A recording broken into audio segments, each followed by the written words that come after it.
dünya çıxarları üçün olan insan, simic insan, yalancı insan, yolunu azmış dinsiz bir insan, əxlaqi dəyərlərdən yoxsul olan birisi ilə dostluq etsən, ondakı o mənfi xüsusiyyətlər zaman-zaman sənə sirayət eləyəcək və özünü də hiss etməyəcəksən. Ona görə də hədislərə buyurur ki, nə badə simic insanla dostluq eləyəsiniz. Çünki onun malına ən ehtiyaclı olduğun vaxt malını səndən əsirgəyəcək.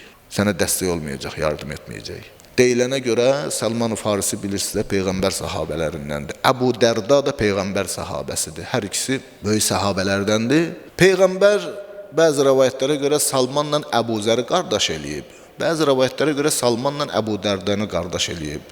Bir gün Əbu Dərda Salmana qonaq gəlir. Salman çox zahid yaşayıb, həddən artıq zöhd həyatı sürüb.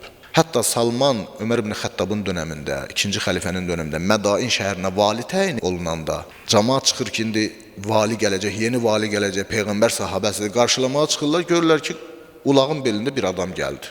Yükünə baxdılar, gördülər ki, bir balaca, biz indi qəfadan deyərik də, ərəbdə ibriq deyilir.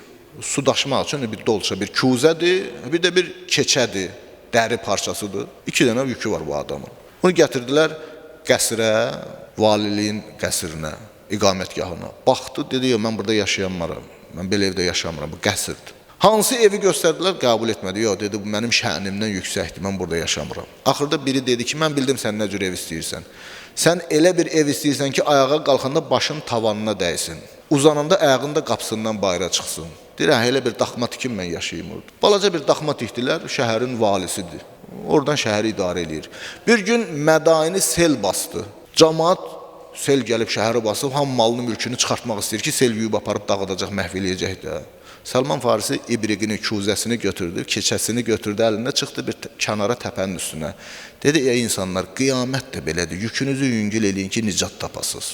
Nə qədər yük yıxsaq, günah yıxsaq, o qədər ağır olacaq vəziyyətimiz. Yükünüzü yüngül eləyin. Çox zöhd həyatı yaşayırdı. Əbu Dərdə qonaq gəlmişdi Salman Farisiyə, Mədinə şəhərində. Salman Farisi baxdı ki, buna nə təqdim eləyim.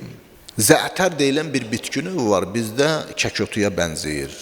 Ondan gətirdi, biraz turşməzədir onun dadı da. Qoydu qabağına ki, Əbu Zərdə də xımış-xımış yavaş-yavaş yeyir ondan. Onu da ərəblər adətən duz səpirlər üstünə, duzla yeyərlər. Əbu Dərdə baxdı, dedi, duz olsa yaxşı olardı, dadlı olardı. Salman baxdı ki, duzu yoxdur evdə. İbriqini götürdü, kuzəsini götürdü, qaçdı, verdi birinə. Girov ondan biraz duz aldı. Gətirdi, duzu sərdi, qoydu Əbu Dərdanın qarşısına. Əbu Dərda duzdan səpdi, o zəətərdən yedi. Yiyəndən sonra dedi ki, həmd olsun Allaha ki, verdiyinə qane olduq. Salman dedi ki, əgər qane olsaydı, mənim kuzəm indi girovda qalmazdı. Qane olmadın ki.